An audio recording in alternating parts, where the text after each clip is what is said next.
BJP যুব মোর্চার সাধারণ সম্পাদককে বেধড়ক মারধরের অভিযোগ উঠল তৃণমূল আশ্রিত দুষ্কৃতীদের বিরুদ্ধে। রবিবার সন্ধ্যায় ঘটনাটি ঘটেছে উদয়নারায়ণপুর বিধানসভার আনুলিয়া গ্রাম পঞ্চায়েতের অন্তর্গত দেবান্দি গ্রামে।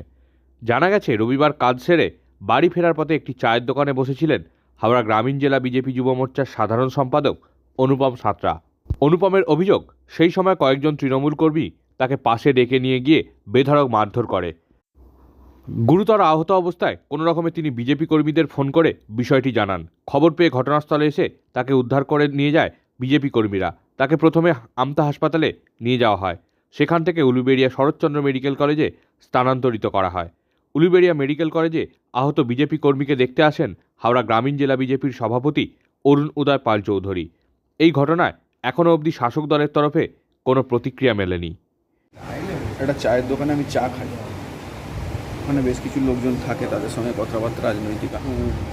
আমি ওখানে চায়ের দোকানের সামনে গিয়ে দাঁড়াতেই তৃণমূলেরই একজন মানি কাদক আমাকে বলল, ভাইপো একটু, কাকা স্থানীয়, পাশের পাড়াতেই বাড়ি, ভাইপো একটু এদিকে আয়। জাস্ট 2-3 পা বাড়িয়েছে, বাড়াতেই রাজু পাড়াল, টুচ, ভালো নাম সম্ভবত সঞ্জয় পাড়াল, এরা এসে অতর্কিতভাবে আমার ওপর হামলা চালায়। ওরা কোন দলের সমর্থক? তৃণমূল কংগ্রেসের। আচ্ছা, কেন মারলো কেন আপনাকে? বিশ্রী ভাষায় গালিগালাজ করতে থাকে। মারার কারণটা কি? মারার কারণ হচ্ছে, আমি ওখানে আমাদের যে দেবান্দি আছে, দেবান্দি শিবতলা, ওখানে স্ট্রিট কর্নার, ওখানে তৃণমূল কংগ্রেস করতে বাধা দেয়। তারপরেও সেই বাধাকে উপেক্ষা করে ভোটের সময় ওখানে আমি স্ট্রিট কর্নারটা করাই এবং তৃণমূল কংগ্রেসের যা যা দুর্নীতি আছে সেগুলো ওখানে ওই জায়গায় আমি তুলে ধরি, যার কারণেই আমার ওপর ওদের। কতজন ছিল ওরা? ওরা 7-8 জন ছিল। প্রায় জনসমক্ষে সন্ধ্যাবেলা ভরা বাজারে প্রায় 100 শতাধিক মানুষের সামনে আমাকে এরকম অতর্কিতভাবে মারধর করে। আপনি একা ছিলেন? আমি একাই ছিলাম। আজকে উদয়নারায়ণপুর দেবাঙ্গিতে আমাদের ভারতীয় জনতা পার্টির যুব মোর্চার জেনারেল সেক্রেটারি অনুপম সাঁতরা চায়ের দোকানে চা খাচ্ছিল। তাকে তৃণমূলের কিছু হারবাদ বাহিনী 2-3 জন তাকে ডাকে। সে স্বাভাবিক চেনা পরিচিত এগিয়ে গেছে।